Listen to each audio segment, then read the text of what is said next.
हमारे चैनल को सब्सक्राइब करें और बेल आइकन दबाएं।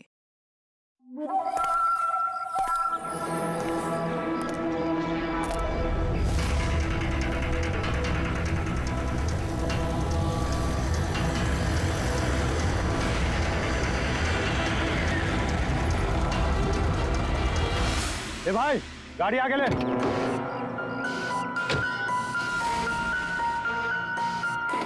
बोला ना तुझसे, गाड़ी आगे ले तो आगे ले। अरे भाई कैसे आगे लूं? गाड़ी खराब हो गई है ना। प्रॉब्लम बाद में देखना, धक्के मार के आगे लो पहले। थोड़ी आप लोग भी मदद कीजिए। हम क्या मदद करें? तुम जल्दी। इस आदमी को मैं पहचानता हूँ सर। इसका मतलब हमारी इन्फॉर्मेशन एकदम सही है। यानी कि वो रूट नाम का कंप्यूटर हैकर इसी जगह पे होगा। और वो रूट जरूर कोई खतरनाक प्लानिंग कर रहा है सर। चाहे कुछ भी हो जाए, उसे जिंदा पकड़ना है, ये जानने के लिए कि उसका मिशन क्या है। और इस मिशन में तुम दोनों साइबर कॉप की आगे भी जरूरत लगेगी। तुम यस सर। यहाँ बाहर गेट पे खड़े रहना। ओके बाहर सर। नजर रखना। चलो।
तो कोई नहीं।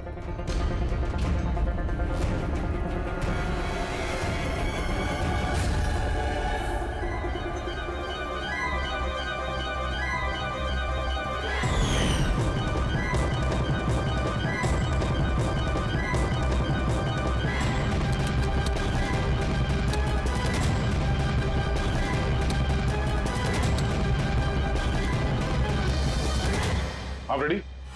सर सब जगह देख लिया, यहाँ पे कोई नहीं है। खबर तो गलत नहीं हो सकती, यहीं कहीं होना चाहिए। चलो देखते हैं।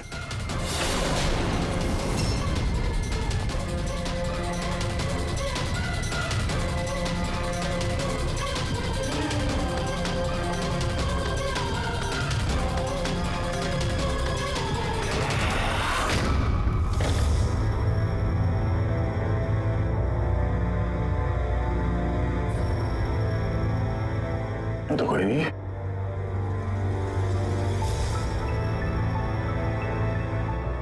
शहर अभी भी गर्म है, लगता है यहाँ पे कोई था अभी। मगर सर एंड मौके पे भाग कैसे निकला? सर हम लोग तो चारों तरफ से बंगले के अंदर घुसे, किसी को बाहर भागते हुए नहीं देखा है। सर हाँ, सर ये मॉनिटर देखिए। सर ये तो घर के आसपास की फुटेज चल रही, कहीं वो हमें देख के भाग तो नहीं गया? हो सकता है वो ज्यादा दूर नहीं गया होगा। जरा जगह को अच्छी तरह से चेक करो, और पूर्वी इस कंप्यूटर को चेक करो, देखो क्या मिलता है। तब तक मैं गेट पे जाके देखता हूँ।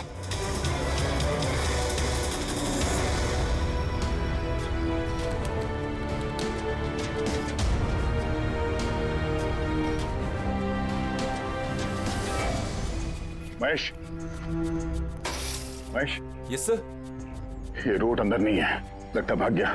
तुम यहीं पे खड़े थे? सर मैं यहीं पे खड़ा था, मैंने किसी को नहीं भागते हुए देखा। तो ऐसा कोई नहीं किया बाहर? नहीं सर। मेन गेट से तो कोई बाहर गया नहीं, पता नहीं ये रूट कहां से चला गया। सर बाहर पीछे की तरफ एक गेट है, शायद वहीं से भाग गया होगा। सर वो कंप्यूटर पासवर्ड प्रोटेक्टेड है, ब्यूरो ले जाना पड़ेगा। सर ये रूट जरूर अपने उसी खतरनाक मिशन को पूरा करने में लगा होगा। ये रूट को किसी भी हाल में जल्द से जल्द ढूंढना होगा। एक मिनट, पूरे घर में कहीं भी ये कारपेट नहीं है और यहाँ पे कारपेट रखा हुआ है, उसके ऊपर ये स्टूल। जरा हटाओ इसे। सर यहाँ पे खुफिया दरवाजा। बड़ी, तुम यही रहो इनके साथ, हम लोग अंदर देखते हैं।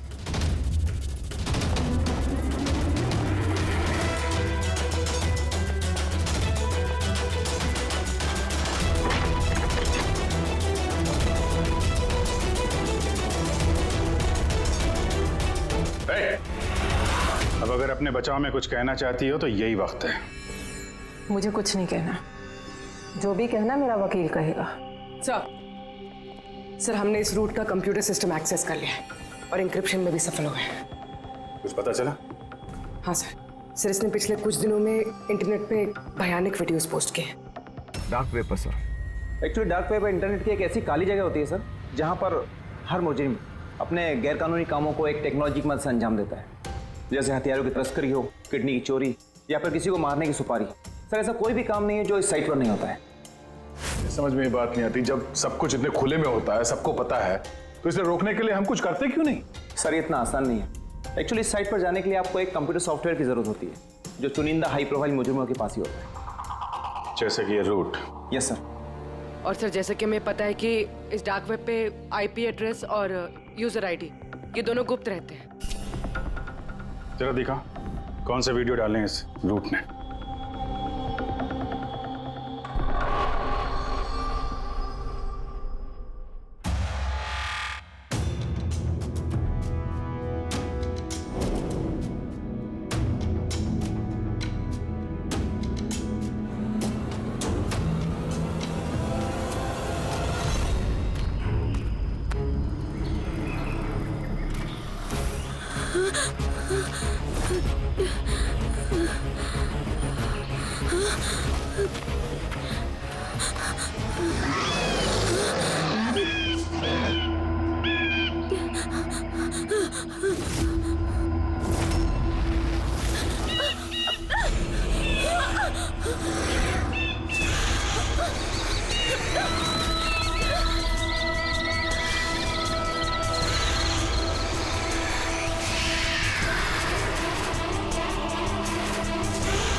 अरे बाप रे, ये तो किसी डरावनी फिल्म का भयानक सीन है।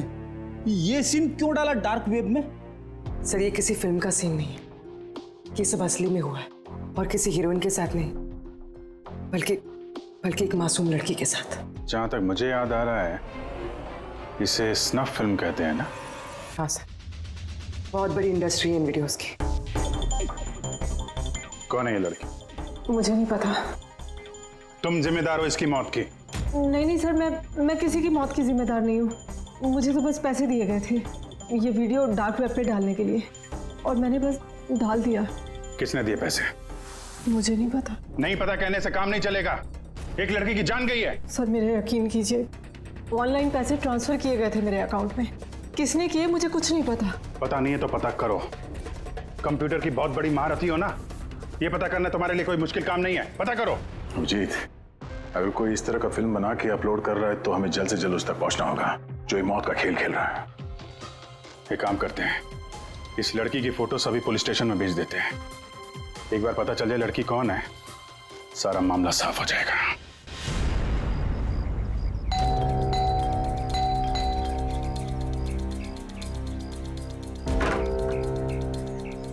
जी कहिए, किससे मिलना है? ये रिया का घर है ना? हाँ, मैं उसका पापा। आइए। वो हम लोग सीआईडी से हैं। आपके लिए एक बुरी खबर है। आपकी बेटी रिया अब इस दुनिया में नहीं रही। पता है, मगर आप उसके मौत के 10 दिन बाद क्यों आए हैं ये सब बताने? आपको पता है कि आपकी बेटी रिया की मौत हो गई है? आप उस कार एक्सीडेंट की इन्वेस्टिगेशन के लिए आए हैं ना, तो आपको ये तो मालूम पड़ा होगा कि रिया का तो फ्यूनरल भी हो गया है। एक मिनट, आप किस कार एक्सीडेंट की बात कर रहे हैं? वही जिसमें हमारी रिया चल बसी है। शेयर टैक्सी में वो पुणे जा रही थी। नहीं, रिया की मौत कार एक्सीडेंट में नहीं हुआ है। ये क्या कह रहे हैं आप? एक मिनट, ये रिया है। हाँ, ये रिया ही है। एक्सीडेंट वाले दिन उसने यही कपड़े पहने थे। एक मिनट, सॉरी बाबू, लगता है कुछ कंफ्यूजन है। आप जरा बताइए कि आपकी बेटी रिया का कार एक्सीडेंट कैसे हुआ था? शेयर टैक्सी में वो पुणे जा रही थी, 7 और लोग भी थे उसके साथ। तो रास्ते में उसकी गाड़ी का बड़ा भयानक एक्सीडेंट हो गया। पूरी कार आग की लपटों में झुलस गई। मरने वालों के तो चेहरे तक पहचान में नहीं आ रहे थे। तो आप लोगों ने रिया को कैसे पहचाना? उसके सामान के जरिए बस हम उसे पहचान पाए। आपने ये नहीं बताया कि ये फोटो कब की है? वैसे हम लोगों को भी पता नहीं कि ये फोटो कब की है, पर पता चलते ही हम आप लोगों को बता देंगे। लगता है रिया का ये एक्सीडेंट सिर्फ एक दिखावा था, उसकी मौत की असली वजह को छुपाने के लिए। सर, अगर रिया का कार एक्सीडेंट एक दिखावा था तो वो बाकी के 7 लोग जो उसके साथ गाड़ी में थे, कहीं वो भी रिया की तरह ही तो नहीं मारे गए? हो सकता है। सबके परिवार वालों से मिलना पड़ेगा। किस्मत अच्छी थी हमारी कि जो 7 लोग एक्सीडेंट में मारे गए थे उनमें से एक का अंतिम संस्कार नहीं हुआ था। देखते हैं डॉक्टर सालुंके इस लाश से क्या सुराग निकाल पाते हैं। वैसे भी लाशें इतनी बुरी तरह से जल गई हैं कि चेहरा पहचान पाना मुश्किल है। भाई तुम लोगों का शक एकदम सही था। ये लाश टोनी की नहीं। लग ही रहा था सर हमें, लेकिन ये कौन है कुछ पता चला? नहीं यार, ये तो पता नहीं लगा है कि ये लाश है किसकी, लेकिन ये पता चला है कि इस आदमी को कैसे मारा गया।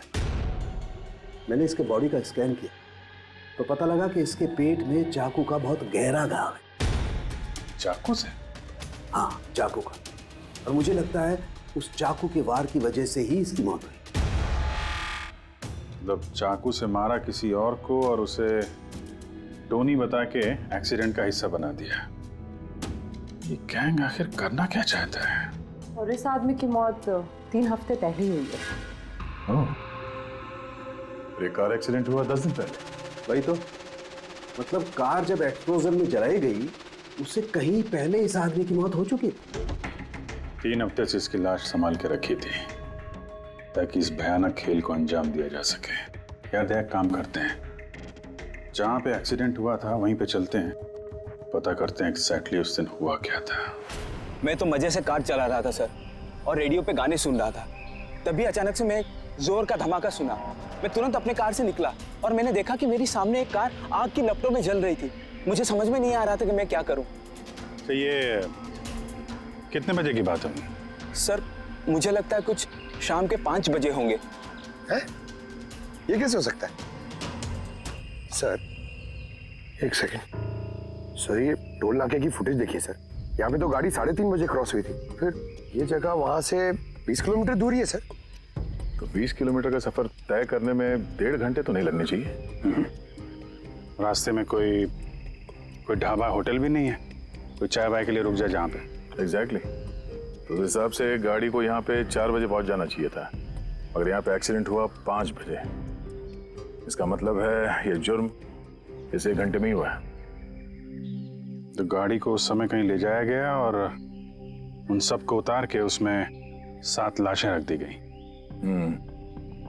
और उसके बाद गाड़ी को यहाँ पे लाके ब्लास्ट करवा दिया। सब प्लान था। सर, ऐसा लगता है इन सब लोगों को वहीं लेके गए हैं जहां पर रिया को लेके गए थे, वो स्नफ फिल्म बनाने के लिए। जगह जल्द से जल्द ढूंढनी होगी यार। पूर्वी ने एसएमएस भेजा तो किसी पेड़ की फोटो है। हाँ पूर्वी। सर, ये पेड़ जिसकी फोटो भेजी है मैंने, इसे मोरिंगा ओलिफेरिया कहते हैं सर। हाँ सर, ठीक ऐसा ही पेड़ रिया वाले फुटेज में भी है। ये देखिए सर, उस फुटेज का स्क्रीनशॉट भेज रही हूँ मैं। सर, ये पेड़ महाराष्ट्र के 2 जंगलों में पाए जाते हैं। ये तो एग्जैक्टली वैसे ही पेड़ है, महाराष्ट्र के 2 जंगलों में। कौन कौन से जंगलों में? सर, एक जंगल है जो नासिक के पास है और दूसरा जंगल एक्सीडेंट वाली जगह से सिर्फ 1 घंटे की दूरी पे है और इस जंगल का नाम है प्रीफिक्स फॉरेस्ट। जरूर ये मौत का खेल इस प्रीफिक्स जंगल में ही हुआ है। प्रीफिक्स फॉरेस्ट तो काफी बड़ा जंगल है यार, मीलों तक फैला हुआ है। फॉरेस्ट ऑफिसर की मदद लेनी होगी।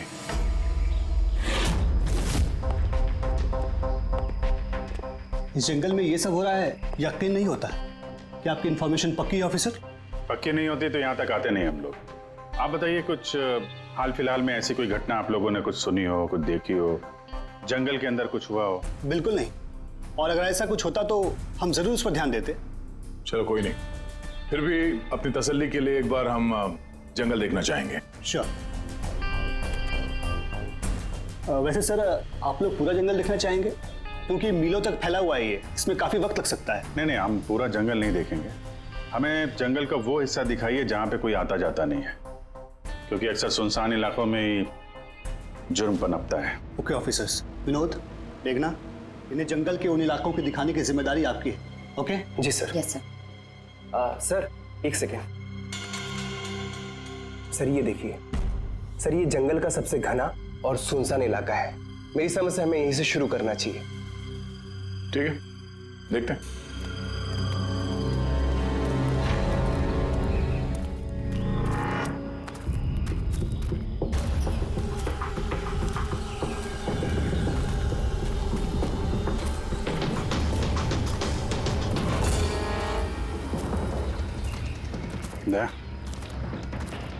यहाँ पेड़ पे देखा?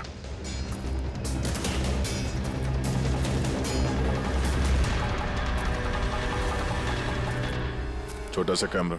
मतलब हम लोग सही जगह पे आ गए हैं।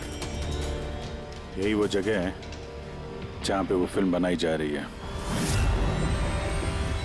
कैमरा ऊपर भी है, उस तरफ बैंड है।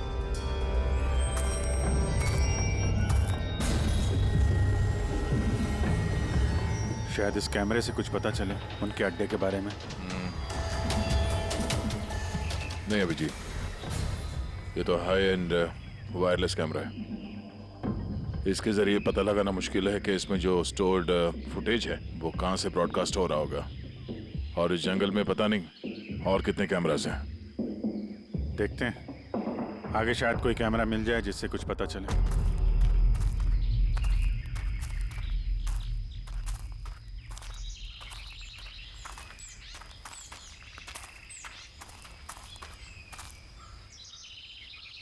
सर, सही निशान देखिए। मुझे लगता है हमसे पहले यहाँ कोई आया है। हम लोग सही डायरेक्शन में जा रहे हैं।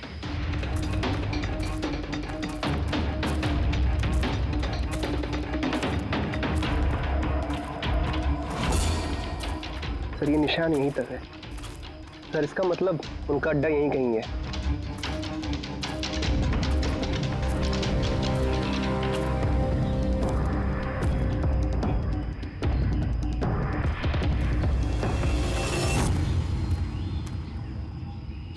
चल जल्दी आइए। एक मिनट सर,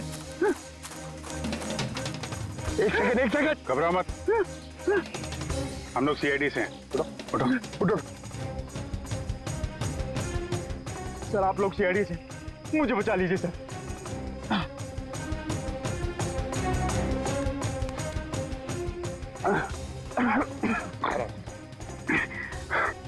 यहाँ यहाँ फंस कैसे गए तुम? सर मुझे इस जंगल से बाहर निकलने का रास्ता नहीं मिल रहा। सर उस खूनी ने एक एक करके सबको मार दिया। तुम लोग यहाँ आए कैसे? हम शेयर टैक्सी में सवार होकर सफर कर रहे थे कि अचानक हमारी गाड़ी पंक्चर हो गई और कार रुक गई। सड़क पर पहले से किसी ने कीले और कांच के टुकड़े रखे हुए थे सर। फिर इसके बाद कुछ लोग आए जिनके चेहरे नकाब से ढके हुए थे और जब तक हम कुछ कर पाते उन्होंने हमें बेहोशी के इंजेक्शन लगा दिए। और जब मुझे होश आया तो मैं इस घने जंगल में था सर। सर मैं ही जानता हूँ कि इस जंगल में मैं भूख प्यास से कैसे रहा हूँ। कभी लकड़ी खाई तो कभी पेड़ के पत्ते, और जब भी किसी के चिल्लाने की आवाज आती तो समझ जाता किसी की जान चली गई। यहाँ जगह जगह कैमरे लगे हुए हैं। तुम्हारी किस्मत अच्छी थी कि तुम उनके पकड़ में नहीं आए। सर पकड़ इसलिए नहीं पाए क्योंकि उन्होंने एक कैमरा मेरे कमीज के बटन में लगाया हुआ था और वो बटन मैंने तोड़कर फेंक दिया। शायद इसी वजह से वो मुझे ढूंढ नहीं पाए। तुम्हें अंदाजा है कि बाकी के लोगों में कितने लोग जिंदा हैं अभी तक? मालूम नहीं सर, पर कल रात जब मैं पेड़ पर बैठा हुआ था मुझे किसी के चीखने की आवाज आई थी। न जाने वो उनको घायल कर रहे हैं या फिर जान से मार रहे हैं सर। किस तरफ से आवाज आई थी? कौन सी दिशा से? कुछ याद है आपको? मेरे पेड़ इस तरफ, शायद उस तरफ से सर।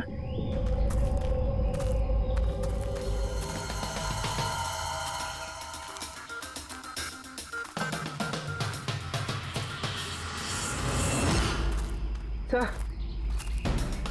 खून।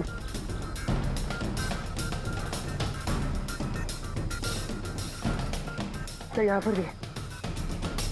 इसका मतलब उनमें से कोई घायल है। किस तरफ गया होगा?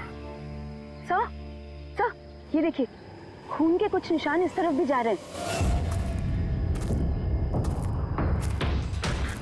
इस तरफ भी खून का निशान है और इस तरफ भी है।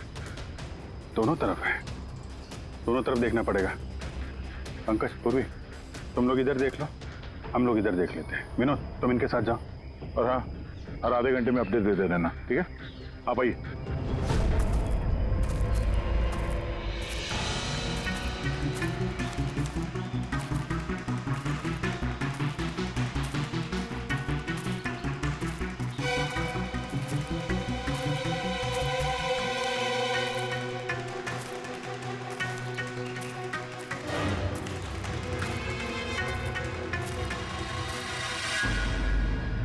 एक मिनट, वो क्या है?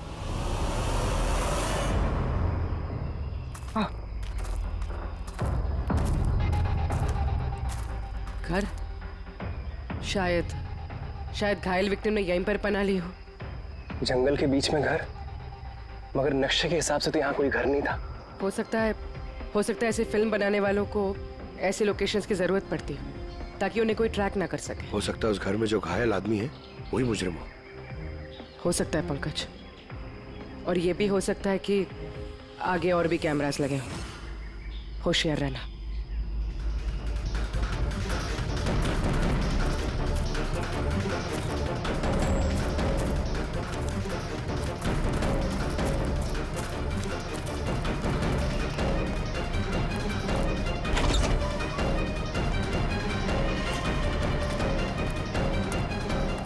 पंकज, टॉर्च।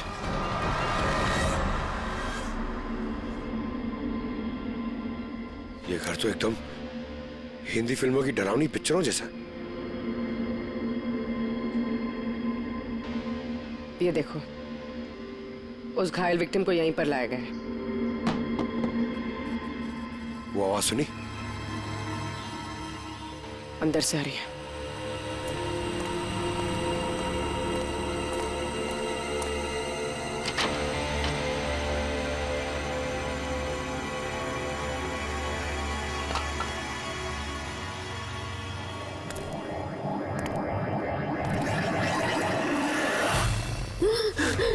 नहीं, छोड़ दो मुझे जाने दो। बाहर आओ। मेरे पास मत आना, मैंने कुछ नहीं किया। देखो, हम लोग सीआईडी से, घबराओ मत। आओ, कुछ नहीं होगा तुम्हें। आजा।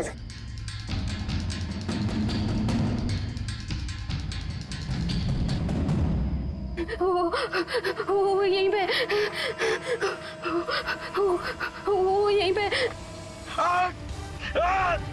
अरे पूर्वी, ये लाइट कहाँ से आ रही है? पंकज, पंकज मुझे कुछ दिखाई नहीं दे रहा। अरे पंकज सर, पूर्वी मैम, पंकज सर।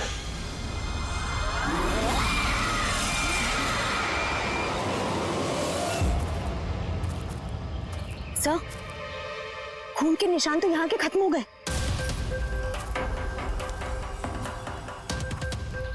ऐसे कैसे हो सकता है? घायल आदमी अगर यहाँ पर आएगा तो यहाँ से अचानक कैसे गायब हो जाएगा? शायद वो मुजरिमों के हाथ लग गया हो, यहाँ इस पॉइंट पे पहुंचने के बाद। हो सकता है। पता नहीं मोहित के अलावा और कोई है जिंदा कि नहीं। 1 घंटा हो गया तो पूर्वी और पंकज का कोई फोन कॉल नहीं है।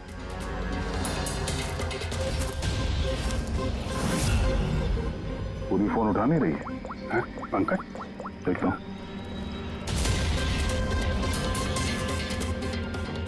पंकज भी फोन नहीं उठा रहा है। और यार किसी मुसीबत तो नहीं है दोनों? चलो चल के देखते हैं। चलो। यहाँ पे खून इस तरफ गए थे।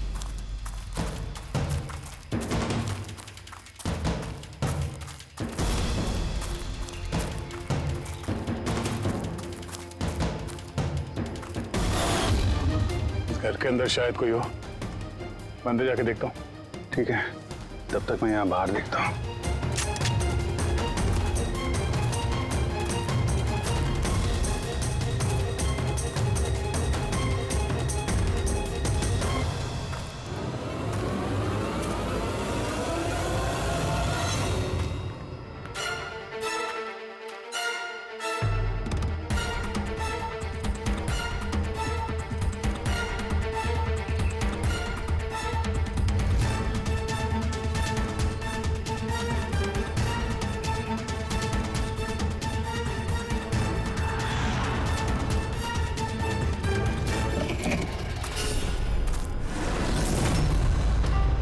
पंकज कब है?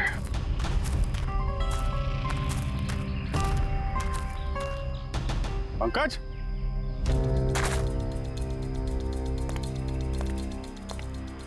पंकज,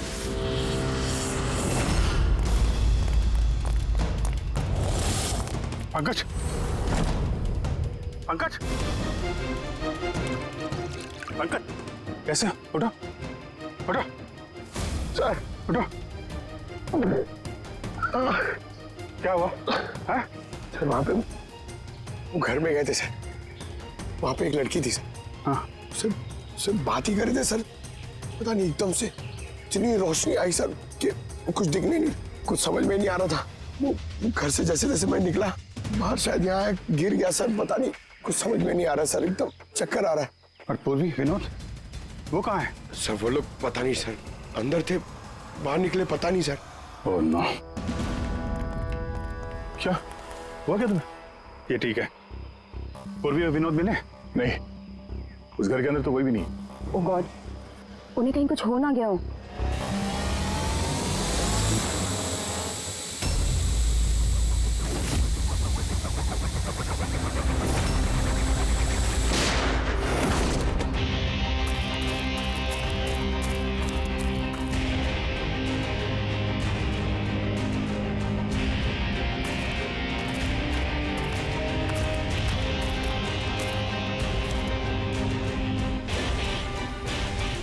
ये सब तो बड़ा मुश्किल होता जा रहा है। हमें वापस जाना होगा। चलो। क्या मतलब? देखो दया, हमें ये नहीं मालूम है कि अपराधियों की तादाद कितनी है, कितने कैमरे लगा रखे हैं यहाँ पे, कितने हथियार हैं उनके पास। ऊपर से हम पे हर वक्त नजर रखे हुए हैं। अभी फिलहाल हम उनसे मुकाबला करने की तैयारी में नहीं है। और पूर्वी, उसे यहाँ पे अकेला छोड़ के चले जाएंगे हम? यार दया देखो, पूर्वी उनके चंगुल में फंस चुकी है। हम उसको बचाने जाएंगे तो हम भी नहीं बच पाएंगे। अभिजीत, क्या हो क्या गया तुम्हें? कुछ याद है सीआईडी में हमें पहले क्या सिखाया था? यही कि सबसे पहले अपने साथी को पीछे मत छोड़ना, चाहे वो जिंदा हो या मर चुका हो। अरे यार, हर लड़ाई रूल बुक के हिसाब से नहीं लड़ी जा सकती। हमें यह भी सिखाया गया था कि प्रेजेंस ऑफ माइंड का इस्तेमाल करना, अलग अलग परिस्थितियों में। आई एम सॉरी, तुम्हारे इस थॉट से मैं एग्री नहीं करता। I am sorry. तुम्हें जाना है, तुम जा सकते हो। बिना पूर्वी के मैं यहाँ इस जंगल से बाहर नहीं जाने वाला। जिद मत करो दया, हमें ये भी नहीं मालूम है कि पूर्वी जिंदा की जिंदा है कि नहीं। अभिजीत वो एक सीआईडी ऑफिसर है, इतनी आसानी से हार मानने वाली नहीं है। वो बेचारी अकेली लड़ रही होगी उन मुजरिमों से, और अब जब उसे सबसे ज्यादा जरूरत है हमारी, हम पीठ दिखा के भागेंगे यहाँ से। ज्यादा जरूरी ये है कि जो लोग उस गिरोह के कैद में नहीं आए हैं उनको बचाया जाए। और तुम्हें पूर्वी की इतनी परवाह है तो जिद मत करो, मेरे साथ चलो, हम लोग अच्छी प्लानिंग बना के वापस आएंगे। चलो। इसे हो क्या गया? सर अभी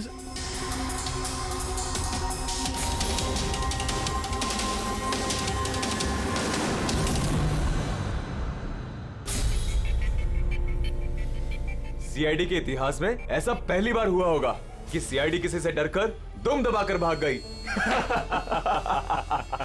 हाँ सर, पहुंच गए आप? हाँ बस उसी जंक्शन पे रहिए, हम लोग आते हैं वहां पे। अरे सालुंके सर, आप यहाँ? मैं यहाँ। अरे अरे तुम्हें क्या लगा हम लोग पूर्वी को ऐसे ही छोड़ देंगे जंगल में मरने के लिए? हैं? तो आपका और दया सर का झगड़ा झूठा था। जब अभिजीत ने वहां पे कैमरा देखा तो उसने मुझे इशारा किया। पता नहीं और कितने ड्रोन लगा रखे होंगे हम पे नजर रखने के लिए। जो आदमी उस कैमरे के जरिए हम पर नजर रखे हुए था, उसकी आंखों में धूल झोंकना जरूरी था, इसलिए। अब वो लोग ये सोच के बैठे होंगे कि हम लोग जंगल से निकल गए, थोड़े रिलैक्स भी हो जाएंगे। यही मौका है हम पे हमला करने का। अभिजीत ये लो, ये तुमने मंगाया था। ये क्या डिवाइस है सर? ये जैमर है पंकज। आसपास इस एरिया में जितने भी कैमरे होंगे सब जैम हो जाएंगे। अब वो हम पे नजर भी नहीं रख पाएंगे। और ये ड्रोन पे जो कैमरा लगा है, इसकी रेंज 7 किलोमीटर सिर्फ। बैटरी तो खत्म होने वाली है। इसका मतलब अगर हम इसे नहीं पकड़ते तो ये वापस उनके अड्डे पे जाता बैटरी बदलने के लिए। जरा आईपैड निकालना, नक्शा निकालो उसमें।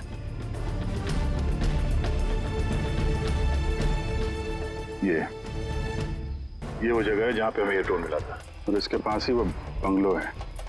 लगता है यही होगा मुजरिम का ठिकाना। तो चलते हैं, चल के आजाद कराते हैं पूर्वी और बाकी जो जिंदा बचे हुए लोग हैं उनको। चलो। नहीं सर, आप मेघना और मोहित आप लोग यहीं पे रुकिए, हम लोग देखते हैं।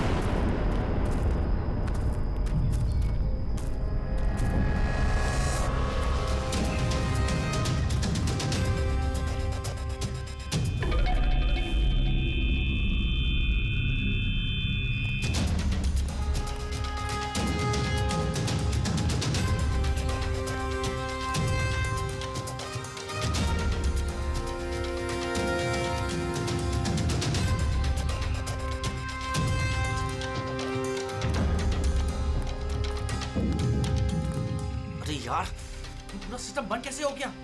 देखना कुछ। जैसे आवाजें आ रही हैं। कैसे हो सकता है पूरा सिस्टम?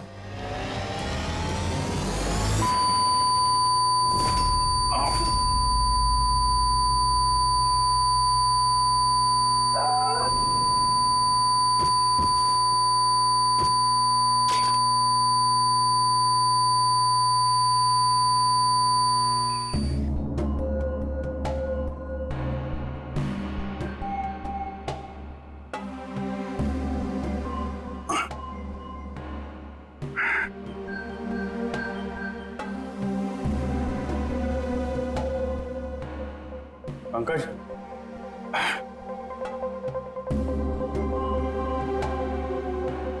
पंकज, हमारे स्वागत की पूरी तैयारी कर रखी थी इन लोगों ने। सर ये लोग अगर हमें मारना चाहते तो पहले ही मार देते। हमें मारते हुए क्या ये फिल्म बनाना चाहते हैं?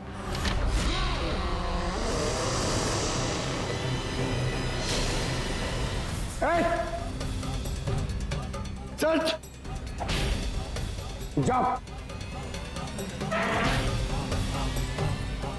सर्च। मैं हूं पंकज। पूर्वी,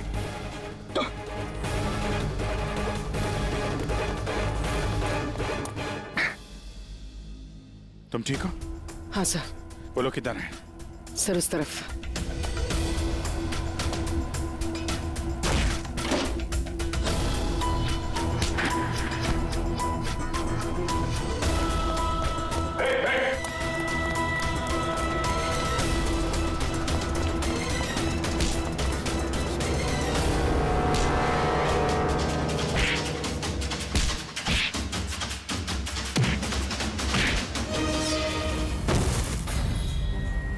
सर चल चल।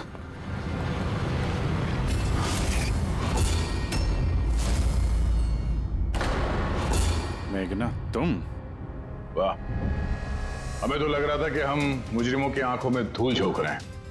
अब किसे पता था कि हम मुजरिम को अपने साथ ही लेके घूम रहे हैं। आप लोग यहाँ कैसे? किसने छुड़ाया आप लोगों को? सीआईडी को कैद करना इतना आसान नहीं। मौका देखते ही मैंने वो खिड़की तोड़ी और वहां से बाहर निकल गई।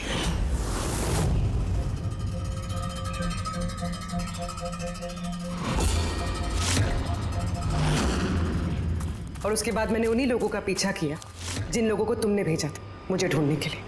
और फिर मैंने उस नकाबपोश आदमी को देखा और उसका भी पीछा किया।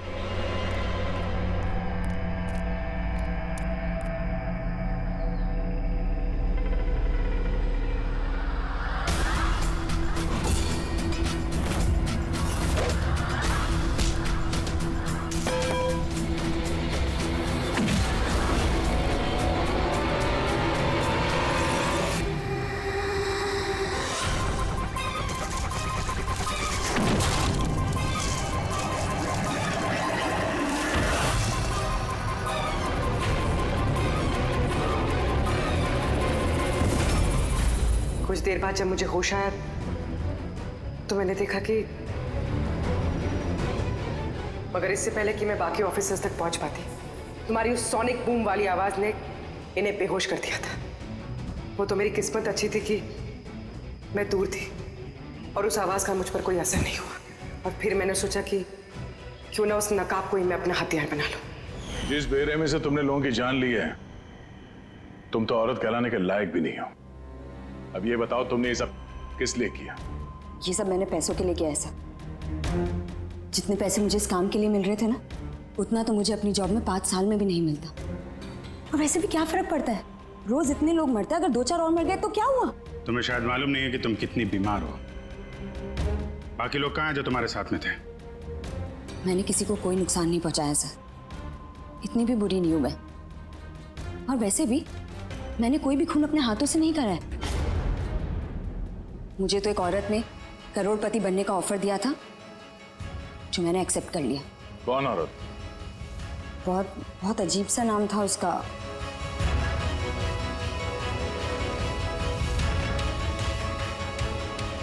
Root. Root?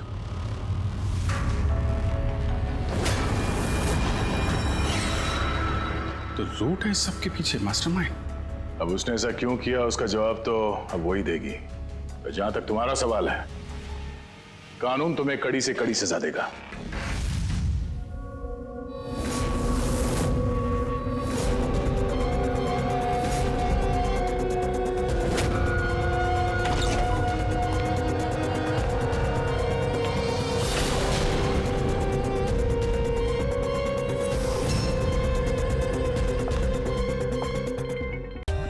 For more updates, subscribe to our channel, click the show links and enjoy watching the videos.